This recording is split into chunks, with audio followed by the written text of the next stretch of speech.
হরে কৃষ্ণ। আগামী 18ই জুন তেসরা আষাঢ় মঙ্গলবার বছরের শ্রেষ্ঠ পাণ্ডবা নির্জলা একাদশী ব্রত। এই একাদশী ব্রত পালন করলে 12টি একাদশীর ফল লাভ করা যায়। স্বয়ং ভীমসেন ব্যাসদেবকে প্রশ্ন করেছিল যে আমার ঘন ঘন ক্ষুধা লাগে, সেজন্য আমি একাদশী ব্রত করতে পারি না, না খেয়ে থাকতে পারি না। তখন ব্যাসদেব বলেছিল যে পাণ্ডবা নির্জলা একাদশী ব্রত পালন করবে, এই ব্রতটি পালন করলে বছরের 24টি একাদশী ব্রতের ফল লাভ করা যায়। সেই শ্রেষ্ঠ ব্রতটি আগামী 18ই জুন তেসরা আষাঢ় মঙ্গলবার, এবং এই দিনেই আপনারা অবশ্যই বাড়ির এই স্থানে একটি প্রদীপ প্রজ্বলিত করে রাখুন। এতে ঠাকুরের কৃপা লাভ হবে, ভগবানের কৃপায় সংসারের দারিদ্রতা দূরীভূত হবে। আর একটা বিষয় হচ্ছে, এই একাদশী কিন্তু সোমবারে স্মার্ত মতে পালন করা হবে 17ই জুন, আবার 18ই জুন গোস্বামী মতে মঙ্গলবার পালন করা হবে। কিন্তু কথা হচ্ছে, কেন এই বৈষম্যতা, কেন এই দ্বিমত? আমরা প্রকৃতপক্ষে কোন দিনে পালন করব? এবং বিশেষ করে শাস্ত্রে ব্রহ্মবৈবর্ত পুরাণে এই পাণ্ডবা নির্জলা একাদশীর বিশেষ মাহাত্ম্য কথা বর্ণনা করা হয়েছে। সকল কিছু আজকের এই পর্বে আমরা জানার চেষ্টা করব। তাই সকলকে স্বাগতম জানাচ্ছি আমাদের এই ধর্মীয় তথ্যমূলক চ্যানেলে। আমরা চেষ্টা করি এরকম সনাতন ধর্মের গুরুত্বপূর্ণ তথ্যগুলোকে আপনাদের সাথে উপস্থাপন করতে, শেয়ার করতে। তাই আসুন আগামী কিছুক্ষণ সময় একসঙ্গে ধৈর্য ধরে আজকের এই গুরুত্বপূর্ণ তথ্যগুলো জেনে নেই। আশা করছি এই তথ্যগুলো আপনাকে অবশ্যই সমৃদ্ধ করবে, এবং ভালো লেগে থাকলে অবশ্যই একটা লাইক করে কমেন্টে পবিত্র পাণ্ডবা নির্জলা একাদশীর নামটি অথবা আপনার ইষ্ট দেবতার নামটি একবার হলেও লিখে যাবার অনুরোধ জানাচ্ছি।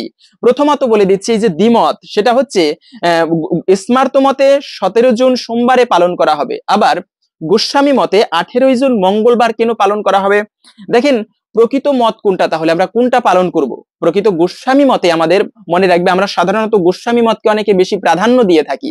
সেটা হচ্ছে গোস্বামী মতেই প্রকৃত বিশুদ্ধ মত, এবং স্মার্ত মতে আমাদের উচিত নয় ব্রত পালন করা। যদিও কোনো মত ছোট নয়, তবে প্রকৃত শাস্ত্রের বিশুদ্ধ মত হচ্ছে গোস্বামী মত। স্বরগোস্বামীরা যে পন্থা আমাদেরকে দেখিয়ে গিয়েছে, সেই হরিভক্তি বিলাস অনুসারে দুইটা গণনা রয়েছে পঞ্জিকার, একটা চান্দ্র পঞ্জিকা, একটা সৌর পঞ্জিকা। তো চান্দ্র পঞ্জিকা অনুসারে এই গোস্বামী মতের ব্রতগুলো পালন করা হয়, বিশেষ তিথিগুলো পালন করা হয়। সেই চান্দ্র পঞ্জিকা অনুসারে আগামী 18ই জুন মঙ্গলবার এই ব্রত পালন করা হবে। তবে মূলত মানে এমনি সাধারণ স্মার্ত মতে 17ই জুন পালন করা হবে। তবে মূলত প্রত্যেকটা বৈষ্ণব ভক্তবৃন্দ 18ই জুন পালন করবে। আমি নিজেও 18ই জুন মঙ্গলবারে এই ব্রত করব, তো আপনিও করতে পারেন। এবং বলা হয়েছে যে পারণ একটা গুরুত্বপূর্ণ বিষয়, বরাবরই এটা বলে আসছি এবং বলবো, সেটা হচ্ছে মনি ঋষিরা পর্যন্ত ব্রত করার পরে সঠিক সময়ের মধ্যে পালন করত। অম্বরীশ মহারাজ, চক্রবর্তী সম্রাট, তিনিও কিন্তু রাজা হওয়া সত্ত্বেও প্রতিটা একাদশী ব্রত ঠিকভাবে পালন করত এবং সঠিক সময়ের মধ্যে পালন করত। এখন কথা হচ্ছে, অনেকে বলে থাকেন যে পারণ আসলে কি? পারণ হচ্ছে যে আজকে আপনি একাদশী ব্রত করলেন, পারণ হচ্ছে সেই ব্রত ভঙ্গের নিয়ম। সঠিক টাইমের মধ্যে একটা সময় থাকে, সেই সময়ের মধ্যে পালন করতে হয়, মানে ব্রত ভঙ্গ করতে হয়। কিন্তু ব্রত ভঙ্গ করতে হয় কি দিয়ে? সেটা হচ্ছে আপনারা ভগবানের অন্ন প্রসাদ দিয়ে অথবা যে কোনো ভগবানের প্রসাদ দিয়ে এই ব্রত ভঙ্গ করবেন, সেটা গ্রহণ করে। তো এইভাবে মূলত পালন করতে হয়। পরের দিনে পালনের সময়টুকু বলে দিচ্ছি, সেটা হচ্ছে মঙ্গলবারে ব্রত করলে পরের দিনে বুধবার পালন করবেন হচ্ছে সকাল 5:11 থেকে 8টার মধ্যে। এই সময়টুকুর মধ্যে পালন করে নেবেন। আর একটা বিষয় হচ্ছে একাদশী ব্রতের বিশেষ ফল। সুন্দর একটা কাহিনী, একাদশীকে কেন এতটা প্রাধান্য দেওয়া হয়েছে? শাস্ত্রে ব্রহ্মবৈবর্ত পুরাণে এই যে পাণ্ডবা নির্জলা একাদশী ব্রত, এর তো বিশেষ মাহাত্ম্য কথা বর্ণনা করা হয়েছে। তারপরেও সুন্দর একটা কাহিনী এমন পাওয়া যায় শাস্ত্রে, যে একবার নর্মদা নদীর তীরে গালব মুনি নামে একজন মহা মুনি বাস করত। ওই মুনি খুবই পরাক্রমশালী এবং প্রতাপী ছিল, তার ব্রহ্মতেজ ছিল সেই মুনির। তার একজন ছোট্ট পুত্র ছিল, নাম ছিল ভদ্রশীল। ছোট্ট কাল থেকে অনেক সন্তানকে দেখবেন যে ভগবানের ভক্তি অনুশীলন করে, ভগবানের পূজা অর্চনা করে, মানে ধর্মীয় বিষয়ে তার মন। এটা কিন্তু এক জন্মের কোনো বিষয় নয়। আমরা ভাবতে পারি আরে এই ছেলেটার ছোট্ট কাল থেকেই মানে এর মতিভ্রম হয়েছে, অনেকে যেটা ভেবে থাকি। তবে মনে রাখবে, ভগবানের ছোটবেলা থেকে কেউ যদি ভগবানের পূজা অর্চনা করে, এটা কিন্তু এক জন্মের কোনো সাধনা নয়, পূর্বজন্মের তার সাধনার ফল। সে এই জন্মে ছোটকাল থেকেই ভক্তি অনুশীলন করে। তো এই গালব মুনির পুত্র নাম ছিল ভদ্রশীল। ছোট্টবেলা থেকেই ভগবান বিষ্ণুর মূর্তি বানিয়ে সেই নদীর তীরে পুজো করত, এবং সবাইকে বলতো তোমরা একাদশী ব্রত পালন করবে, নিজেও করতো, শুধু বলতো না। তো এইভাবে করে একদিন তার পিতা গালব মুনি ছোট্ট পুত্রকে জিজ্ঞাসা করলো যে পুত্র, তুমি কেন এই ছোট্টকাল থেকে ভগবান বিষ্ণুর প্রতি এত ভক্তি লাভ করতে পেরেছো? কিভাবে তুমি মানে এত ভক্তির সহিত পূজা করো, আবার একাদশী ব্রত পালন করো? এটা কি কারণ? তখন তার পুত্র ভদ্রশীল বলেছিল যে বাবা, আমার পূর্বজন্মের কথা আমি ভুলিনি। আমি পূর্বজন্মে খুবই সুন্দর একটা রাজা ছিলাম, একটা রাজ্যের চন্দ্রবংশের রাজা ধর্মকীর্তি ছিলাম। এবং তখন কি হয়েছে, আমি শশাগড়া পৃথিবীর রাজা ছিলাম, সমস্ত পৃথিবীর রাজরাজারা আমাকে মান্য করতো, আমি চক্রবর্তী সম্রাট ছিলাম। তখন আমি ধর্মপথে জীবনযাপন করতাম এবং সমস্ত প্রজাদেরকে সেইভাবে পরিচালিত করতাম। সমস্ত প্রজারা আমাকে খুবই শ্রদ্ধা করতো, ভালোবাসতো পিতার মতো। কিন্তু কি হলো, একবার আমি অসৎ সঙ্গে পড়ে আমার ধর্মকে ভুলে গেলাম এবং তখন রাজ্যে অধর্ম ছেয়ে গিয়েছিল। এবং ওইভাবে করে একদিন আমি বনের মধ্যে প্রবেশ করেছিলাম। সেই বনের মধ্যে হরিণ শিকার করতে গিয়ে সেখানে দেখলাম ক্ষুধা তৃষ্ণা আমি কাতর হয়ে পড়েছি। এবং সন্ধ্যাকালে দেখলাম কিছু তীর্থযাত্রীরা তারা একটা মন্দিরে এসে সারা রাত্রি সেখানে জাগরণ করেছে, কীর্তন আদি করেছে। তো তাদের মাধ্যমে শুনতে পারলাম যে ওই সময় তাদের মাধ্যমে শুনতে পারলাম তারা একাদশী ব্রত করেছে। আমিও সারাদিনে কিছু আহার করিনি, তাদের সঙ্গে সেইভাবে ধর্মানুষ্ঠান করে কাটালাম। কিন্তু ক্ষুধা তৃষ্ণায় কাতর হয়ে পরের দিনে আমি দেহত্যাগ করলাম।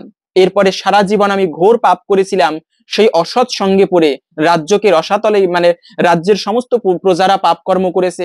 আর শাস্ত্রে বলা আছে, রাজ্যের প্রজা যদি পাপ করে সেই পাপের 6/1 রাজার উপরে গিয়ে বর্তায়। তাই সেই পাপের ফলস্বরূপ যমদূতেরা আমাকে নরকে নিয়ে গেল। যখন যমদূতেরা নরকে নিয়ে গেল, সেই ভয়ানক যমরাজকে দর্শন করে আমি কম্পিত হতে থাকলাম। এবং যমরাজ প্রশ্ন করলো চিত্রগুপ্তকে, দেখো তো এর জীবনে কত পাপ আছে। চিত্রগুপ্ত বলল যে মহারাজ, এর জীবনে অনেক পাপ, কিন্তু এই মৃত্যুর আগে একটা একাদশী ব্রত পালন করেছিল, যে কারণে সমস্ত পাপ বিধৌত হয়ে গেছে।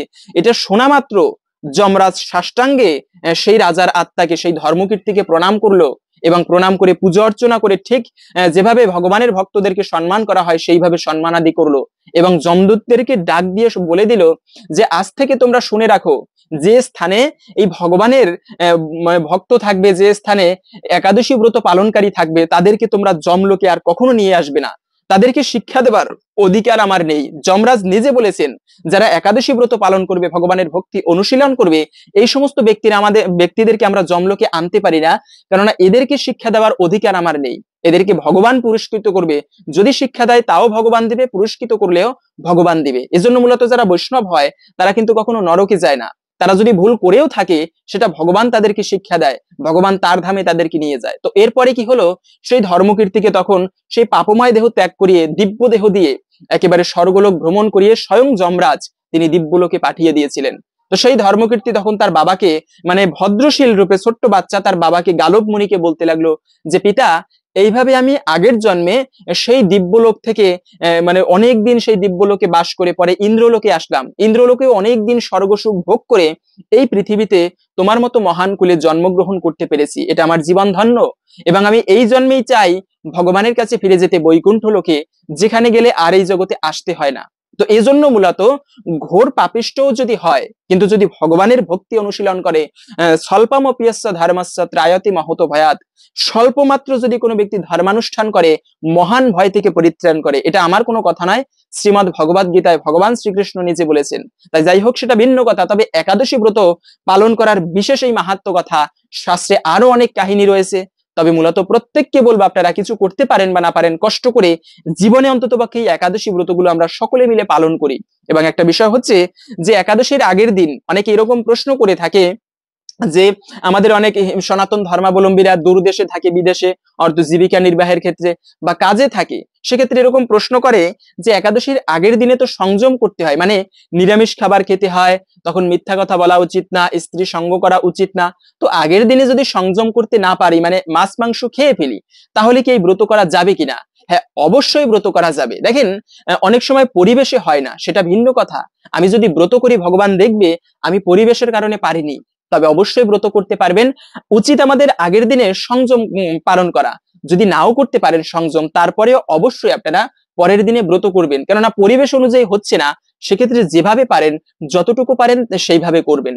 এবং বলা হয়েছে যে অসুচি অবস্থায়, হ্যাঁ আর একটা গুরুত্বপূর্ণ বিষয়, অনেকে প্রশ্ন করে থাকে মায়েরা যখন বিশেষ অশৌচ অবস্থায় থাকে, আশা করি বুঝতে পেরেছেন মায়েরা, এবং বাড়িতে যদি কোনো ব্যক্তি মারা যায়, সেই অস্বস্তি অবস্থায় বা মায়েদের বিশেষ অপবিত্র অবস্থায় একাদশী ব্রত করা যাবে কিনা। মনে রাখবে, একাদশী ব্রতের দিনে যদি কোনো ব্যক্তি পঞ্চ রবিশস্য গ্রহণ করে, সে পাপ না করেও সকল পাপের ভাগী হবে। তাই আপনি ব্রত করেন বা না করেন, অবশ্যই পঞ্চরবি শস্যকে বর্জন করতে হবে।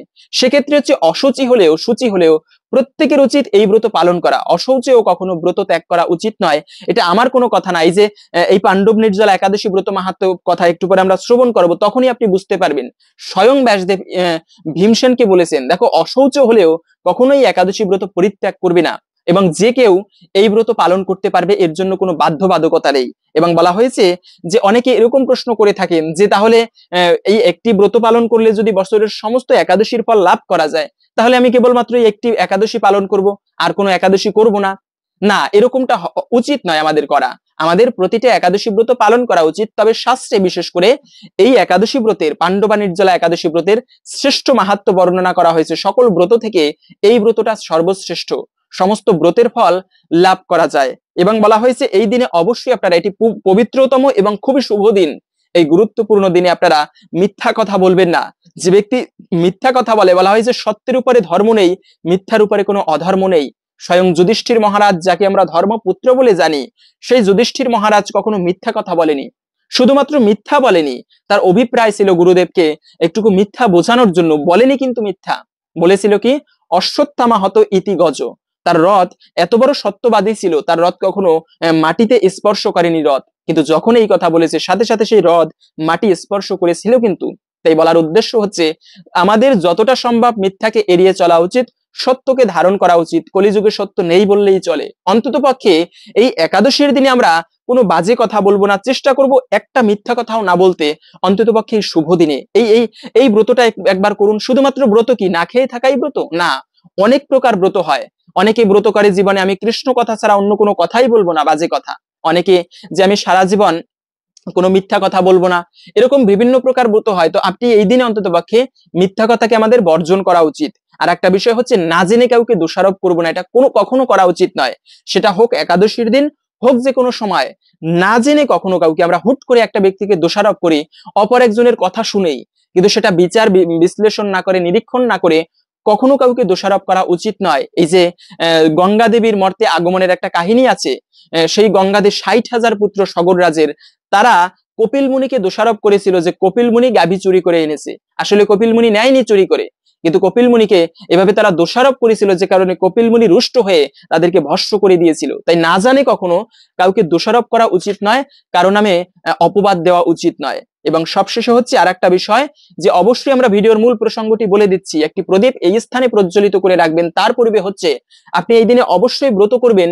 যদি ব্রত করতে নাও পারেন, চেষ্টা করবেন এই পাণ্ডবা নির্জলা একাদশী ব্রত মাহাত্ম্যটি শ্রবণ করতে। যা শ্রবণ করলেও সে ব্যক্তি ভগবানের বৈকুণ্ঠ ধামে যেতে পারে। এবং এরপরে শ্রবণ করার পরে একটা প্রদীপ বাড়িতে প্রজ্বলিত করে রাখবেন সেই স্থানে। আমরা প্রথমে এই একাদশীর ব্রত মাহাত্ম্যটি শ্রবণ করে নিচ্ছি। পাণ্ডবা নির্জলা একাদশী ব্রত মাহাত্ম্য, যা শ্রবণ করলেও অনেকাংশেই এই ব্রতের ফল লাভ করা যায়। ধৈর্যের সহিত আমরা এখন এই ব্রতের মাহাত্ম্যটি শ্রবণ করে নিচ্ছি। প্রথমে পাণ্ডবা নির্জলা একাদশী, জ্যৈষ্ঠ শুক্লপক্ষের এই নির্জলা একাদশী ব্রত সম্পর্কে ব্রহ্মবৈবর্ত পুরাণে শ্রী ভীমসেন ব্যাসদেব সংবাদে বর্ণিত হয়েছে। মহারাজ যুধিষ্ঠির বললেন, হে জনার্দন, আমি অপরা একাদশীর সমস্ত মাহাত্ম্য শ্রবণ করলাম। এখন জ্যৈষ্ঠ শুক্লপক্ষের একাদশীর নাম এবং মাহাত্ম্য কৃপাপূর্বক আমার কাছে বর্ণনা করুন। শ্রীকৃষ্ণ বললেন, এই একাদশীর কথা মহর্ষি ব্যাসদেব বর্ণনা করবেন, কেননা তিনি সর্বশাস্ত্রের অর্থ এবং তত্ত্ব পূর্ণরূপে জানেন। রাজা যুধিষ্ঠির ব্যাসদেবকে বললেন, হে মহর্ষি দ্বৈপায়ন, আমি মানুষের লৌকিক ধর্ম এবং জ্ঞানকাণ্ডের বিষয়ে অনেক শ্রবণ করেছি। আপনি যথাযথভাবে ভক্তি বিষয়ে নিয়ে কিছু ধর্মকথা এখন আমায় বর্ণনা করুন। শ্রী ব্যাসদেব বললেন, হে মহারাজ, তুমি যেসব ধর্মকথা শুনেছ, এই কলিযুগের মানুষের পক্ষে সে সমস্ত পালন করা অত্যন্ত কঠিন, যা সুখে সামান্য খরচে অল্প কষ্টে সম্পাদন করা যায়, অথচ মহাফল প্রদান করে এবং সমস্ত শাস্ত্রের সার স্বরূপ, সেই ধর্মই কলিযুগে মানুষের পক্ষে করা শ্রেয়। সেই ধর্মকথাই এখন আপনার কাছে বলছি। উভয় পক্ষের একাদশী দিনে ভোজন না করে উপবাস ব্রত করবে। দ্বাদশী দিনে স্নান করে শুচিশুদ্ধ হয়ে নৃত্যকৃত সমাপনের পর শ্রীকৃষ্ণের অর্চন করবে।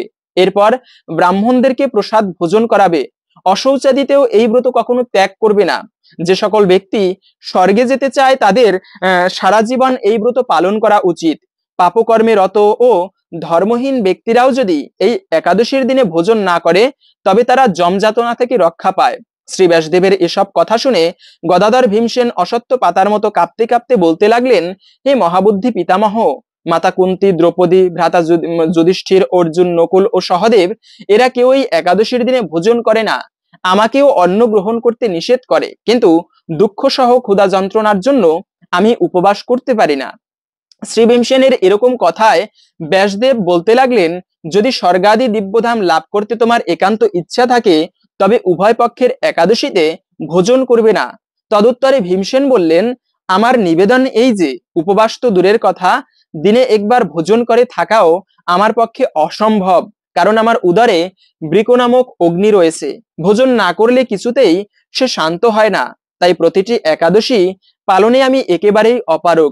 মহর্ষি, হে মহর্ষি, বছরে একটি মাত্র একাদশী পালন করে যাতে আমি দিব্যধাম লাভ করতে পারি এরকম কোনো একাদশীর কথা আমাকে নিশ্চয় করে বলুন। তখন ব্যাসদেব বললেন, জ্যৈষ্ঠ মাসের শুক্লপক্ষের একাদশী তিথিতে জলপান পর্যন্ত না করে সম্পূর্ণ উপবাস করবে, তবে আচমনে দোষ হবে না। ওই দিন অন্নাদি গ্রহণ করলে ব্রতভঙ্গ হয়। একাদশীর দিন সূর্যোদয় থেকে দ্বাদশীর দিন সূর্যাস্ত পর্যন্ত জলপান বর্জন করলে অনায়াসে 12টি একাদশী ব্রতের ফল লাভ হয়। বছরের অন্যান্য একাদশী পালনে অজান্তে যদি কখনো ব্রতভঙ্গ হয়ে যায় তাহলে এই একটি মাত্র একাদশী পালনে সেই সব দোষ দূর হয়। দ্বাদশী দিনে ব্রহ্ম মুহূর্তে স্নান আদি কার্য সমাপ্ত করে শ্রীহরির পূজা করবে। সদাচারী ব্রাহ্মণদের বস্ত্রাদি দান সহ ভোজন করিয়ে আত্মীয় স্বজন সঙ্গে নিজে ভোজন করবে। এরূপ একাদশী ব্রত করলে যে প্রকার পুণ্য সঞ্চিত হয় এখন তা শ্রবণ করো। সারা বছরের সমস্ত একাদশীর ফলই একটিমাত্র ব্রত উপবাসে লাভ হয়। শঙ্খ, চক্র, গদা, পদ্মধারী ভগবান শ্রী বিষ্ণু আমাকে বলেছেন, বৈদিক ও লৌকিক সমস্ত ধর্ম পরিত্যাগ করে যারা একমাত্র আমার শরণাগত হয়ে এই নির্জলা একাদশী ব্রত পালন করে তারা সর্বপাপ হইতে মুক্ত হয়। বিশেষত কলিযুগে ধন সম্পদ দানের মাধ্যমে সদ্গতি বা স্মার্ত সংস্কারের মাধ্যমেও যথার্থ কল্যাণ হয় না। কলিযুগে দ্রব্য শুদ্ধি নেই, কলিতে শাস্ত্রোক্ত সংস্কার বিশুদ্ধ হয় না, তাই বৈদিক ধর্ম কখনো সুসম্পন্ন হতে পারে না। হে ভীমসেন, তোমাকে বহু কথা বলার আর কি প্রয়োজন? তুমি উভয় পক্ষের একাদশীতে ভোজন করবে না। যদি তাতে অসমর্থ হও তবে জ্যৈষ্ঠ মাসের শুক্লপক্ষের একাদশীতে অবশ্যই নির্জলা উপবাস করবে। এই একাদশী ব্রত ধনধান্য ও পুণ্য প্রদায়িনী। যমদূতগণ এই ব্রত পালনকারীকে মৃত্যুর পর স্পর্শ করতে পারে না। পক্ষান্তরে বিষ্ণুদূতগণ তাকে বিষ্ণুলোকে নিয়ে যায়। শ্রী ভীমসেন ওই দিন থেকে এই নির্জলা একাদশী ব্রত পালন করতে থাকায় এই একাদশী পাণ্ডবা নির্জলা বা ভীমসেনী একাদশী নামে প্রসিদ্ধা হয়েছে। এই নির্জলা একাদশীতে পবিত্র তীর্থে স্নান, দান, জপ, কীর্তন ইত্যাদি যা কিছু মানুষ করে না কেন তা অক্ষয় হয়ে যায়। যে ব্যক্তি ভক্তি সহকারে এই একাদশী মাহাত্ম্য পাঠ বা শ্রবণ করেন তিনি বৈকুণ্ঠ ধাম প্রাপ্ত করেন। তাহলে বুঝতে পেরেছেন এই পাণ্ডবা নির্জলা একাদশী ব্রত কেন এতটা গুরুত্বপূর্ণ, এবং সবাইকে বিশেষভাবে অনুরোধ করব আপনি নিজে এই ব্রত পালন করবেন, সকলের মাঝে ছড়িয়ে দিবেন যেন সবাই আমরা ভগবানের প্রীতি বিধানের জন্য এই ব্রত পালন করি। এবং এই ব্রতের দিনে অবশ্যই আপনারা ঠাকুরকে একটা প্রদীপ অর্পণ করবেন। যে ব্যক্তি প্রত্যহ একটা প্রদীপ ভগবানের চরণে বা ভগবানকে উদ্দেশ্য করে অর্পণ করে সে ব্যক্তি অন্তিমে ভগবানকে লাভ করতে পারে। এই যে দামোদর মাসে প্রদীপ অর্পণের কত মাহাত্ম্য, বিশেষ করে প্রদীপ নিবেদনের খুবই মাহাত্ম্য কথা বলা হয়েছে। তো আপনারা এই দিনে একটা প্রদীপ প্রথমে ঠাকুরকে অর্পণ করবেন, চরণে 4 বার, নাভিতে 3 বার, মুখমণ্ডলে 3 বার, এভাবে করে আবার সর্বাঙ্গে 7 বার ঘুরিয়ে ঠাকুরের মন্দিরের সামনে অথবা তুলসী তলায় রেখে দিন সন্ধ্যাকালে। তার পূর্বে এই ব্রত মাহাত্ম্যটি অবশ্যই শ্রবণ করে নেবেন। আপনি ব্রত করেন কিংবা না করেন, ব্রত মাহাত্ম্যটি শ্রবণ করে এই একটুকু ভক্তি অন্তত পক্ষে এই একাদশীর দিনে করুন। এতে আশা করি একটুকু হলেও আপনি এই ব্রতের ফল লাভ করতে পারবেন, ভগবানের কৃপা লাভ করতে পারবেন। তো হরে কৃষ্ণ। যদি আজকের এই গুরুত্বপূর্ণ তথ্যগুলো জেনে আপনি সমৃদ্ধ হয়ে থাকেন অবশ্যই একটা লাইক করে যাবেন এবং কমেন্টে এই একাদশীর নামটি অথবা ভগবান বিষ্ণুর নামটি একবার হলেও লিখে যাবার অনুরোধ জানাচ্ছি। ভগবানের কৃপায় সকলের সংসারে আনন্দ পরিপূর্ণ হোক এই কামনা করে আজকের ভিডিওটি এখানে সমাপ্ত করছি। হরে কৃষ্ণ।